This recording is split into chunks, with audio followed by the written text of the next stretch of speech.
Nibyo reka mbasuze kandi bahe ikaze mbifurize kugubwa neza uyu mugoroba wa tariki 30 z'ukwezi kwa kane mwaka 2026 turagarutse muri studio tugiye kuri amakuru agezweho mwese rero mudukurikiranye muri mu bice bitandukanye mwigire hino mbabwira amakuru akomeye cyane mwigire hafi mwumve uko ibintu byifashe mwigire hafi kabisa umenye uko ibintu bimeze kuri micro ndi Bosco in region info tugiye kuri amakuru agezweho kugeza izi saa cyangwa se kugeza kuri uyu munota aho ubu ngubu ibintu byamaze kuba byakara aho ubungubu ibintu byamaze kuba byahindura isura. Ni inkuru y'agahinda ku barwanyi ba FC23 kubera ko ubu tuvugana uyu mutwe wa 23 navuga ko uri mu byago bikomeye cyane cyangwa se uri mu ihurizo rikomeye kubera ko ubu tuvugana FC23 ibihugu biteraniyeho rwose biviriyeho indimwe.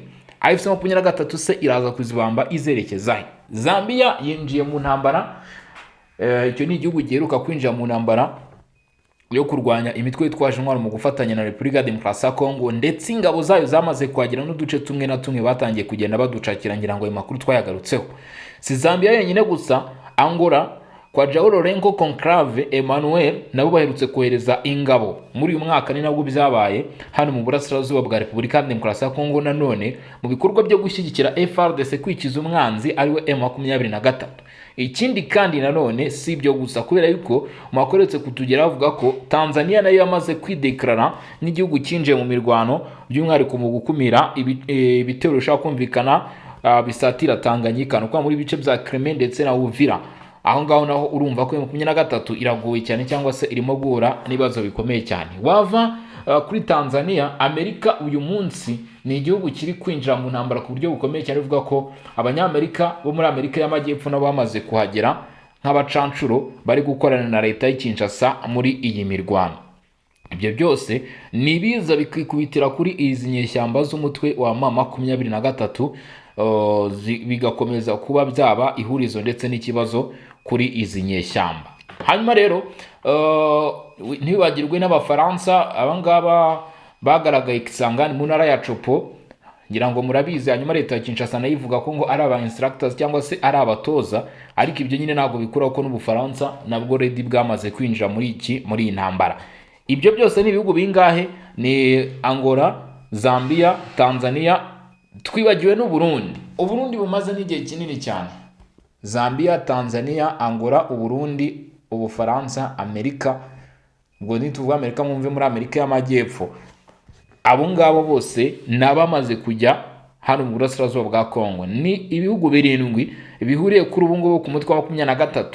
Ibyo bihugu biriyongeraho Wazalendo itari gwa gahenge na gato abarwanyi ba FC23 mu bice bikomeje kugenda biberamo imirwano.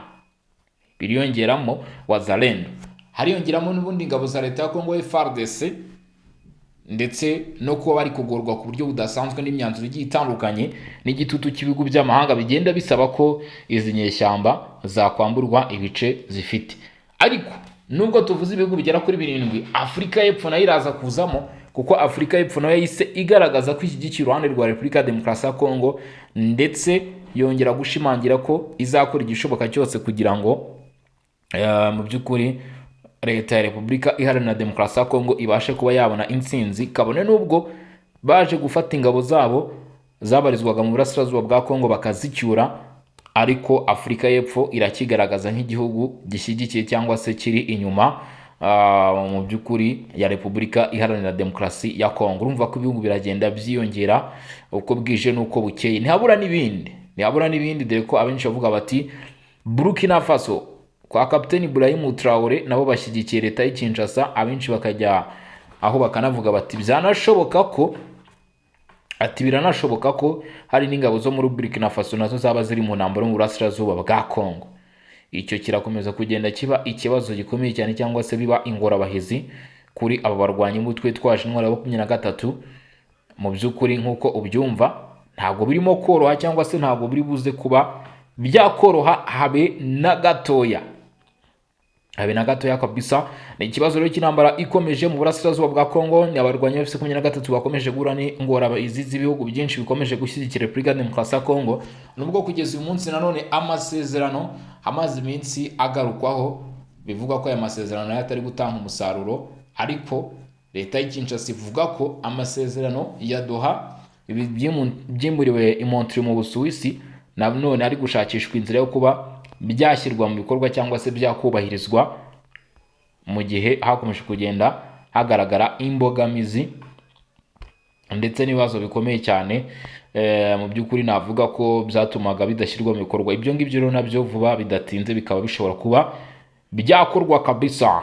Aho ngaho ni AFC 23. Turavuga ko rero kugeza kuri ubu ngubu Bukavu, nyuma y'ibyavuzwe Kavumu, Bukavu nayo ngo irimo iragenda isatirwa, iri kuribwa isata burenge. Bukavu, Kavumu, utwo duce Wazalendo bakomeje kugenda mu by'ukuri berekezayo amaso, aho bashaka kutwigarurira, aho bashaka kutwambura kabisa, bashaka kutwambura inyeshyamba z'umutwe wa 23 kugira ngo babe baducakira cyangwa se badufata. Ayo nayo ni amakuru agezweho ugomba kuba wamenya. Bivuze ngo isaha ku isaha cyangwa se umunota ku munota ushobora kumva bihindutse, cyangwa se ushobora kuba wakumva aho bita Kavumu ndetse na Bukavu imirwano ihumvikanye. Nyamara AFC 23 muri Warungu ndetse na Nyangezi nayo ngiri kongera ubushobozi bukomeye cyane kugira ngo itegure ibitero ku mujyi wa Uvira muri Kivu y'Amajyepfo. Rwose intambara irimo iratutumba, n'imirwano irimo kugenda itutumba kabisa, uko bwije n'uko buke, cyangwa se uko amasaha akomeza kugenda ayisunasunika. Ni urugamba rukomeje kugenda rututumba gake gake, buhoro buhoro kabisa. Reka rero mu by'ukuri mubwire ko kugeza kuri ubu ngubu ngira abantu nanone kujya mukanda subscribe cyangwa se sabone, abantu mudukurikirana mbere y'ibintu byose mugomba kujya mukanda subscribe cyangwa se sabone. Ikindi kandi ushobora no gusharinga, ushobora no kuba wajya muri group yacu WhatsApp. Nanone kandi ntago nakwibagirwa kukubwira mu by'ukuri Minema kuko byifashe, ntago navangana ku Nyangezi uko bimeze mu birindiro bya AFC 23, dore ko mu by'ukuri ibintu bigaragara ko byamaze kuba byajya ku rwego rwanitse cyane. Ariko aya makuru tukaba tugiye kuyahera Kavumu kuri uyu munsi wa none, kuri wa mbere wabaye wa mbere ukomeye cyane wagoye abarwanyi ba AFC 23. Kuva amasaha ya mu gitondo ku isaha y'isa 9 nibwo amakuru amaze kumenyekana ko guhera ku munsi w'ejo masaha nimugoroba inkongi y'umuriro ikomeye cyane yagaragaye hano Kavumu. Hanyuma rero hari amakuru akomeye cyane akomeje kugenda ajya ahagaragara, nkuko mu by'ukuri amakuru akomeje kugenda bivuga. Hanyuma rero ifoto yagaragaye yo gushya kwa Kavumu, uruhande rumwe ruragenda ruvuga ko bitigeze bibaho rwose, ni mu gihe bivuga ko ngo umuriro wari urimo kugaragara ahantu bita muri bice bya Kavumu, ngo ntago burya ari imirwano yahabereye, ngo ni imyitozo ya gisirikare yari irimo gukorerwa ahantu bita Miti n'abarwanyi ba AFC 23. Ibi rero mu by'ukuri bikaba ari biri kuvugwa n'uruhande rw'inyeshyamba za AFC 23, bavuga bati bihabanye n'amakuru ari kuvugwa ko ububiko bwacu bwatwitswe, indege yacu yaba yahanuwe. Amakuru aturuka ku ruhande rw'inyeshyamba aravuga ko ibi atari ko kuri kubiri kuba ku mirongo y'imbere ku rugamba, nta mirwano yahabaye, ahubwo mu by'ukuri ari imyitozo y'abarwanyi ba AFC 23 barimo kubera ahantu bita Miti. Ese uku niko kuri cyangwa si ukuri? Ibi biraza gutuma mfata video zibiri kuba cyangwa se zibiri guturuka hara muri biriya bicara amavideo yagiye afatwa n'abaturage, namwe mw'abantu mwe mbereke uko ibintu bimeze cyangwa se uko ibintu bihagaze, kubera ko biraza gusaba ko nawe utera akajisho ukareba. Kuvuga gusa ntago biri buze gutuma mu by'ukuri mwumva uko ibintu bimeze, ariko ndagira nkubwire ngo ibintu biri kubera Kavumu ntago bisanzwe. Va kuri ibi ngibi byo kuvuga ngo ni imyitozo ngo iri kuvugwa ahangaha ngo Miti ngo y'abarwanyi ba AFC 23, ibyo ngibyo ntago ariko kuri. Ngiye kuguha video muri groupe yacu ya WhatsApp ya Songa Mbere, ngiye kubashyiramo video z'ukuntu ibintu bihagaze cyangwa se ko situation imeze zafashwe n'abaturage bari muri utu duce. Hanyuma mwebwe rero muraza kuba mwishungurira uko ibintu byifashe. Gusa reka nkubwire amakuru ndi gukura hariya muri biriya bice cyangwa se nimo gukabuta. Biravuga ko hari ibikoresho bya AFC 23 byari biri hano Kavumu Airport. Ibikoresho rero kuri iki cyumweru tariki 26 z'ukwezi kwa 4 byaje gutwikwa bitwikwa n'abarimo Wazalendo ndetse na Special Force ya FARDC bamaze iminsi bagera muri ibi bice, dore ko mu minsi yashize nakubwiye uburyo Kavumu hagaragaraga ubwinshi cyane bwa Wazalendo. Biravuga ko rero ahangaha hari ibice byari birimo ububiko, ndetse ibi byanakubitanye no kuba ubwo bubiko bwatwikwaga harimo n'indege yahise ihanurwa ya drone y'abarwanyi ba F23. Indege rero ngo yari ije gutwika abari barimo cyangwa se kurasa abari barimo gukora ibyo bikorwa byo gutwika ububiko aho ngaho cyangwa se kurasa ahari ari ububiko bwa F23 nk'uko amakuru aturuka muri ibyo bice abivuga. Ukumva rero ko ibintu birimo birarushaho kugenda bifata umurego ndetse n'indi ntera, kubera ko ibi biraza kongera ubushyamirane hano Kavumu. Ari nayo mpamvu abantu benshi bakomeje kugenda bavuga bati situation iri Kavumu ishobora kuza guhinduka isaha iyo ari yo yose, cyangwa se hashobora kuza kuvuka imirwano iri ku rugero ruhanitse kurusha ibyabaye mu masaha yatambutse ya mbere, nk'uko aya makuru arimo kugenda arushaho kugenda bigaragaza. Gusa ikiriho rero Kavumu nuko byifashe, ntabwo ibintu bimeze neza habe na gato. Mwitondere rero kuko mu kanya kari imbere ibintu bishaka kuza noneho kuba byarushaho gukara cyangwa se gukomera ku buryo budasanzwe. Reka twinjire mu makuru menshi cyane, dore ko inkuru zikomeje kugenda zisoka ari nyinshi cyane rwose hano ku butaka bw'uburasirazuba bwa Kongo, kandi ayo makuru yose mugomba kuyumva, mugomba kuba mwamenya situation uko zimeze. Ngiye kubabwira rero makuru yose arimo kugenda tugeraho kugeza kuri uyu munota. Hanyuma nibutsa abantu gukanda subscribe cyangwa se sabone ku batarabikora, mu by'ukuri mugomba kubikora. Ikindi kandi nanone mbabwira nuko ushobora kuba wajya muri groupe ya WhatsApp ya Songa Mbere, naho uza gusanga izo video ndetse n'amafoto y'ibiri kuvugwa. Ikindi kandi nanone nuko ushaka gukura ikinga. Reka twinjire mu makuru. Ati ni mu ntara Kivu y'Amajyepfo na Kivu y'Amajyaruguru muri Repubulika Demokarasi ya Kongo, imirwano hagati y'ingabo za leta FARDC ifatanyije n'imitwe yitwaje intwaro Wazalendo ndetse n'umutwe wa 23 irakomeje, kandi aho impande zombi zikomeje guhangana muri Kivu y'Amajyepfo, by'umwihariko mu misozi miremire minembwe muri teritwari ya Fizi. FARDC yatangaje ko masaha 48 ashize nukuvuga guhera kwa gatandatu kugeza kuri uyu munsi ngo gusa yashoboye guhanura drone ebyiri zari zinyeshyamba z'umutwe wa 23. Izi drone bivuga ko zari zifite inshingano zo gukora ubutasi ndetse no kugenzura ingabo za leta zari ziri kugira ngo haboneke amakuru uburyo uruhande rw'inyeshyamba rwagombaga kugaba ibitero. Nk'uko amakuru ava mu nzego za gisirikare bivuga, drone ya mbere yari yo mu bwoko bwa Valuel Fixe yahanuriwe ahitwa Puezero mu gihe yari iri mu gikorwa cyo kureba ndetse no kumenya aho ibirindiro bya FARDC biherereye. Indege nto y'intambara yafatiwe mu kirere, yayisirasirwa mu kirere itaragera ku butaka, cyangwa se ibyo nakwita no ku ntego yayo, kuko ku butaka no muri ntiyagombaga kuhagera.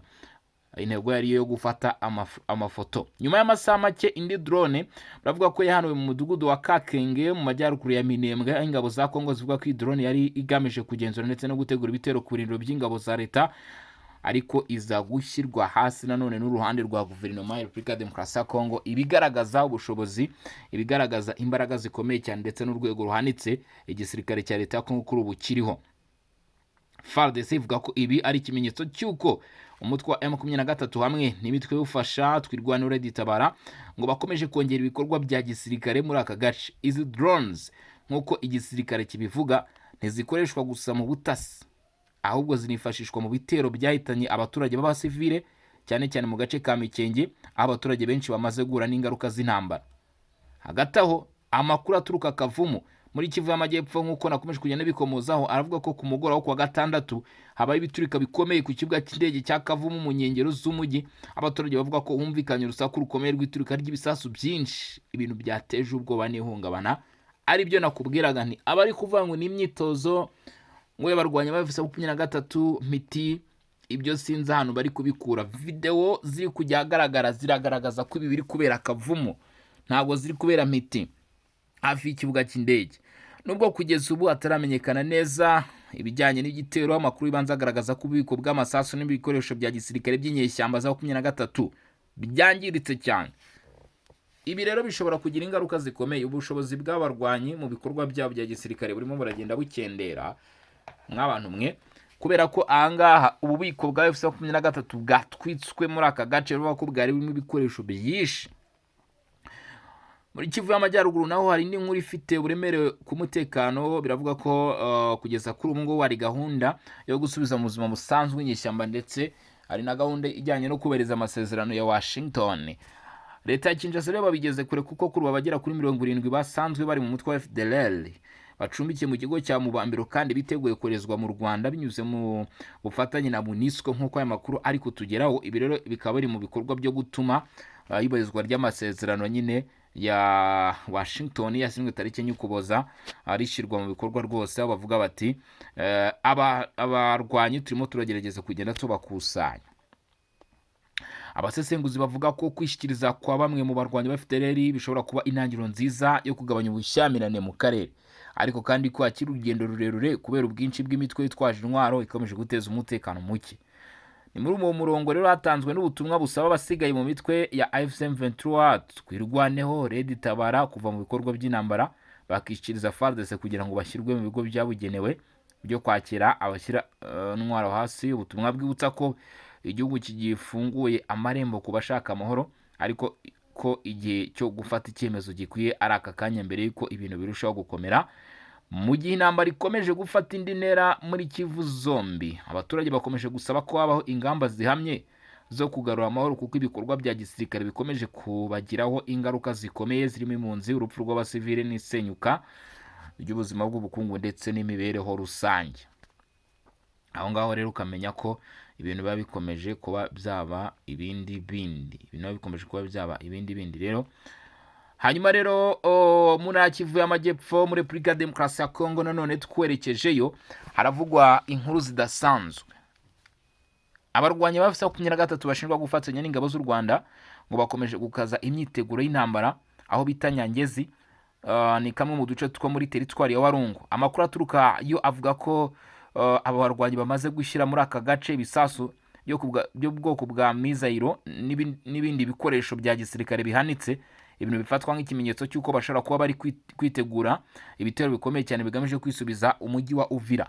Aya makuru rero y'ibiri kubera Nyangezi akaba yamaze kuba yamenywa cyangwa se yajya ahagaragara. Ubu ngubu bakaba bivugwa ko hashobora kuba habaho ibitero bikomeye cyane bigamije gushyira hasi ndetse no kuneutraliza uko kwisuganya ndetse no guhuza ibikoresho bishobora kuba bigamije kugaba ibitero ku mujyi wa Uvira. Nk'uko aya makuru abivuga, Nyangezi kuri ubu yabaye ahantu h'ingenzi mu rwego rw'ubwirinzi bw'aba barwanyi, aho bakomeje gushimangira imirongo yabo ndetse no koreza ingabo nyinshi. Aka gace kari munsi ya kilometero zigera kuri 50 uvuye i Bukavu, umujyi ufatwa nk'izingiro ry'ubuyobozi bwa Kivu y'Amajyepfo n'ubwo ubu ugikomeje kugenzurwa n'inyeshyamba. Hano rero muri kilometero 50 uvuye Bukavu niho hari gushyirwa ibikoresho byinshi abarwanyi benshi ba AFC 23, aho amakuru rero yashyizwe hanze avuga ko ibingibi zinyeshyamba zishobora kuba ziri kubikora kugira ngo zibashe kwigaruza ndetse no kwibikaho umujyi wa Uvira batakaje ubwo basubizwaga inyuma bigizwemo na Leta Zunze Ubumwe za Amerika. Abasesenguzi mu bya gisirikare bavuga ko gushyira misile n'ibikoresho biremereye muri Nyangezi bishobora kuba ari intangiriro y'igikorwa cya gisirikare kigamije kwagura ibirindiro by'aba barwanyi ndetse no gufata Uvira, umujyi ukomeye cyane ku rwego rw'ubucuruzi n'umutekano mu burasirazuba bwa Kongo. Uvira kandi nkwibutsa ko n'umujyi uhuza ibikorwa byinshi hagati ya Kivu y'Amajyepfo n'ibihugu bihana imbibi na Kongo, ari nabyo bituma ubu igice cyarabaye igice cy'ingenzi ku rugamba. Hari amakuru kandi yemeza ko mu minsi ishize hari n'indi mitwe y'abarwanyi n'abasirikare baturutse ku ruhande rw'u Rwanda binjiye muri Nyangezi baje gufasha inyeshyamba za AFC 23, aho bamwe bavuga ko harimo n'abakomoka mu bindi bihugu birimo Somalia, Uganda, Kenya, Ethiopia ndetse na Eritrea, bose ngo bakaba bagaragara ahangaha Nyangezi. Aba bose bivugwa ko bari gutegurwa kugira ngo bagire uruhare mu gitero cyihuse cyiswe Aswat Clear, kigamije gutera mu buryo butunguranye no gufata ibice by'ingenzi mu gihe gito mu kanya nk'ako guhumbya. Ariko nkeka ko ahangaha haza kuzamo ikibazo kuri aba barwanyi niba ari nako babiteguraga, kuko urumva amakuru yabo yamaze kuba yajya ahagaragara, amakuru y'ibitero bizabo. Kuri ubu igisirikare cya Leta ya Kongo kikaba cyamaze rwose kuba cyayakabuta. Ni muri icyo gihe kandi umutwe wa M23 wakomeje kongera ibitero byifashisha drones ku biniro by'ingabo za Leta ya Kongo FARDC mu bice byo mu bisozi miremire ya Minembwe na Fizi. Ibi bitero bimaze iminsi bivugwa ko byahitanye abaturage benshi b'abasivili ndetse bikangiza ibikorwa remezo by'ingenzi, ibintu bikomeje guteza impungenge abaturage bahatuye. Abaturage bo muri ibyo bice bavuga ko umutekano ukomeje kuzamba, cyane cyane kubera ubwoba bw'intambara ishobora kongera kubura hagati y'impande zihanganye. Hari impungenge ko niba Uvira yaba igabweho igitero byatuma umutekano muke urushaho gukwira mu ntara yose ya Kivu y'Amajyepfo, bikagira ingaruka zikomeye ku baturage ndetse no ku bikorwa by'ubukungu. Bishobora kongera gutuma imibare y'abahunga yiyongera, nyamara twarabonye ko hari bamwe bari batangiye gutahuka kubera ko umutekano wari watangiye kugenda ugaruka. Ku ruhande rw'ingabo za FARDC arasabwa gukaza ubwirinzi ndetse no kuba maso cyane kuri izi ngendo zose z'aba barwanyi, cyane cyane mu duce twa Nyangezi, Uvira ndetse no mu misozi miremire ya Minembwe. Abasesenguzi bemeza ko kutita kuri ibi bimenyetso bishobora gutuma leta ya Kongo ihura n'igihombo gikomeye mu gihe igitero cyaba gitunguranye. Iyi myiteguro mishya yongeye kugaragaza ko ikibazo cy'umutekano mu burasirazuba bwa Kongo gikomeye kandi amahoro akiri kure, mu gihe abaturage bakomeje gusaba amahanga n'imiryango mpuzamahanga kugira icyo ikora. Intambara n'ubwoba bikomeje kuba ubuzima bwa buri munsi muri Kivu y'Amajyepfo, bikomeje gukara mw'abantu mwe. Andi makuru ari kutugeraho ari nako tugenda tugana ku musozo. Kugeza kuri ubu ngubu hari ibice biri kuvugamo imyigaragambyo yo kwamagana inyeshyamba za FCM 23. Ibi biravugwa ahantu bita Katana, ni muri teritwari ya Kabare muri Kivu y'Amajyepfo. Bavuga ko rero ibintu byaje gukara. Inyeshyamba z'umutwe wa 23 zivuga ko zabohoye ibi bice ziri kwamaganwa cyane. Reka turebe impamvu iri kubitera cyangwa se niki kishe inyuma y'icyo gikorwa cyo kwamagana izi nyeshyamba zo mu mutwe wa 23. Biravuga ko kugeza kuri ubu ngubu umuyobozi w'ikigo cya Katana, umuyobozi wa Katana, kamwe mu duce dure muri teritwari ya Kabare muri Kivu y'Amajyepfo, wari usanzwe ahari yashyizweho n'abaturage. Mu by'ukuri ngo hari ibikorwa bikomeye cyane byakozwe n'abarwanyi ba 23 bamukuraho bashyiraho uwabo, ariko ibi byateje imvururu kuko guhera kwa kane tariki 23, kwa gatanu tariki 24, mu by'ukuri ngo byatumye abantu bahita bajya mu myigaragambyo. Ibi binakurikirwa n'abantu bagirenga 150 bashimuswe barimo n'abana nk'uko bivugwa. Biravuga ko ngo abenshi kuri ubu ngubu mu batwawe 150 nyine n'inyeshyamba za F23 rw'imyigaragambyo yatangiraga, bagiye kwerekezwa mu gushyirwa muri uyu mutwe nyine bakajya kugirwa abarwangira ngo mwagiye mubibona. Ibi rero abaturage bari kubyamagana, gushyira abana muri izi nyeshyamba nyine bakajya guhindurwa inyeshyamba bakiri bato bataruzuza n'imyaka. Ibi rwose batangiye kubyamagana bavuga bati ntago ari byo, amategeko agomba kugira icyo akora akarengera abaturage kubera yuko ati bamaze gutwarwa ari benshi. Ibi byagiye binavugwa mu bice bya za Minova, byakomeje kugenda bivugwa cyane cyane hano muri Kivu y'Amajyepfo, n'ibintu bikomeje kurushaho kugenda bihagaragara. Bamwe rero bakavuga bati ibi ni ukurenga ku mategeko mpuzamahanga, kurengera uburenganzira bwa muntu by'umwihariko, dore ko ngo ibi bitero nk'ibi ngibi birimo kwibasira n'abana bataruzuza imyaka, bakajyanwa kujya kuba inyeshyamba, bakavutswa uburenganzira bwabo. Nubwo hamwe amashuri n'ubundi yahagaze, ariko bavuga ko n'umutekano wakabaye ugaruka, abana bagasubizwa mu mashuri aho kugira ngo bajyanwe mu mitwe y'inyeshyamba. Rero nk'iyi ari nabyo nagiye nkubwira, izi ni zimwe mu ngaruka zikomeye cyane kuri intambara rero yo mu burasirazuba bwa Kongo. Ntabwo byagombaga kubura, ni bimwe mu ngaruka zikomeye cyane zigenda zirushaho kuba zabaho mw'abantu mwe. Uko umunsi kundi bigenda birushaho kugenda bijya mbere.